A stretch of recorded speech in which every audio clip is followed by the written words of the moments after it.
All right, switching gears a bit here. As the president-elect considers changes to the DNI, his rift with the intelligence community continues to grow. He tweeted Tuesday the intelligence briefing on so-called Russian hacking was delayed until Friday.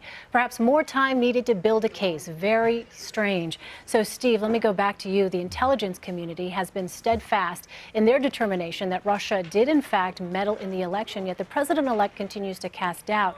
What is the strategy here? Is he simply trying to defend the legitimacy of his win, you think, or do you think there are perhaps some real concerns about the quality of intelligence? It's probably both. I think skeptics will also say that perhaps this has to do with whatever ties he may have to Russia or people that he's close with have with Russia.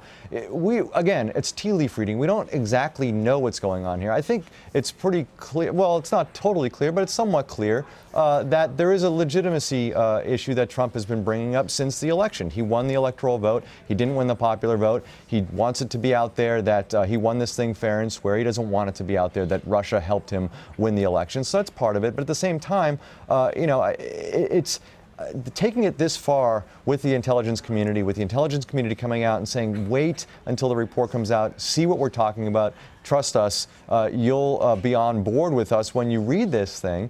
It just seems, 2 months after the fact, Trump's still going after the intelligence community on this, even when Republicans on the Hill are saying, what are you doing, President-elect Trump? It doesn't seem like the greatest strategy, but who knows? Maybe. Again, we've been looking at Donald Trump through the prism of normal politics, and he has been handling this for the last year and a half from a completely outsider perspective. The way he's handled this has worked for him. Maybe this is another way that's going to work that we just don't see as people who've followed politics as long as we have. We don't see it the same way he does. Maybe this works out for him, but I can tell you, most people inside the Beltway are raising the questions, what are you doing, President-elect Trump, on this? Well, Vice President-elect Pence stood by Mr. Trump on the intelligence community on Wednesday, yet when news first broke of a hacking by Russia, Pence stood with the intelligence community. Let's go ahead and listen to some of that sound. There's no question that the evidence continues to point in that direction, and we should follow it where it leads, and there should be severe consequences to Russia or any sovereign nation that is compromising the privacy or the security of the United States of America. All right, so that was back in October. Karine, less than 3 months ago. What do you make of that discrepancy there? Well, I think that it should send the chill down the spines of all Americans when you have the president-elect who's about to get the nuclear codes is citing or has more faith with the Russian government than the intelligence community. That is incredibly dangerous and unprecedented and is a threat to our national security. Matter of fact, his Twitter feed is becoming a threat to our national security. So, we're in a place where, it's pretty surreal that he's doing this. Matt, what is your take on this?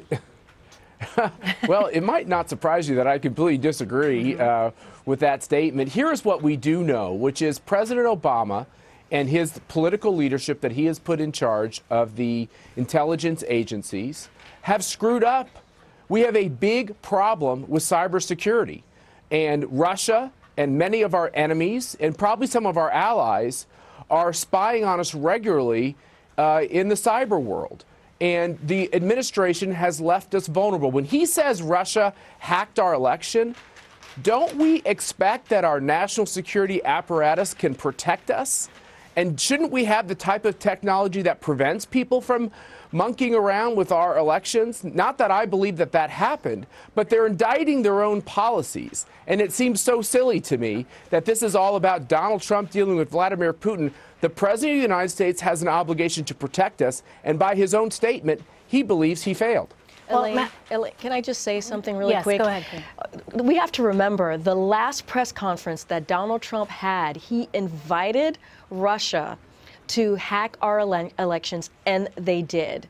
I mean, no, this is yes, he did. Yes, he did. He said, no, please find those 30,000 nope. emails. Yes, he did. That was not hacking. No, let me be he clear invited here. them to espionage. Yes, he did. No. Yes, all right. He said later that he was joking. But Matt, let me turn to this question because. But let me just say, let me clear this up, Elaine, real fast. Those 30,000 emails, which we should spend some time talking about, were subpoenaed by Congress. After the subpoena, Hillary Clinton and her team deleted them. And that was what his point was. Michael, which was, you like to tell your side likes to tell us all the time that Donald Trump won. So let's move on. We don't want to relitigate that.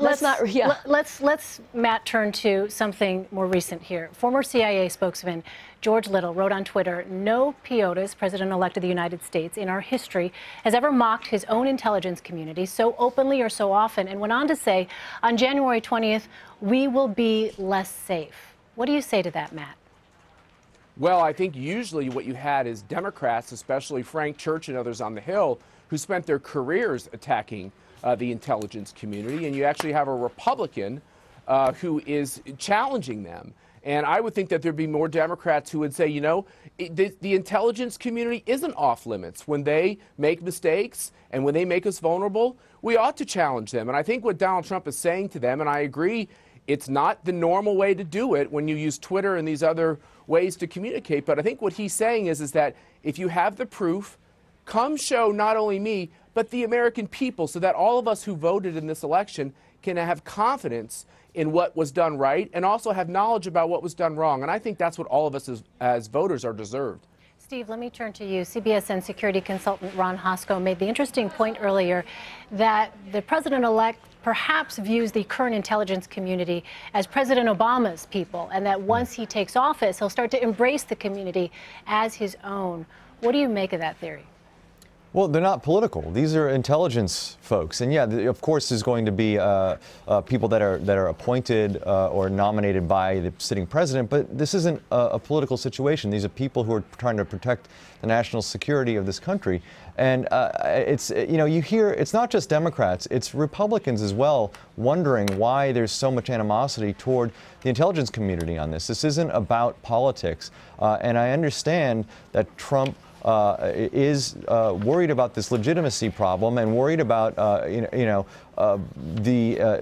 whatever intelligence is out there suggesting that perhaps he's not legitimately been elected president. But again, it's not the intelligence community making this stuff up to make Donald Trump look bad. They're just doing their jobs, looking at the intelligence and drawing conclusions. And so I think there are going to be a lot of people talking to Donald Trump, I think, over the next several weeks and months, especially after he's inaugurated, to say, look, this isn't about politics. This is about national security. You've got to be able to separate those two. All right, plenty to watch in the days and weeks ahead. Steve Chaggaris, Karine Jean-Pierre, and Matt Schlapp in Washington.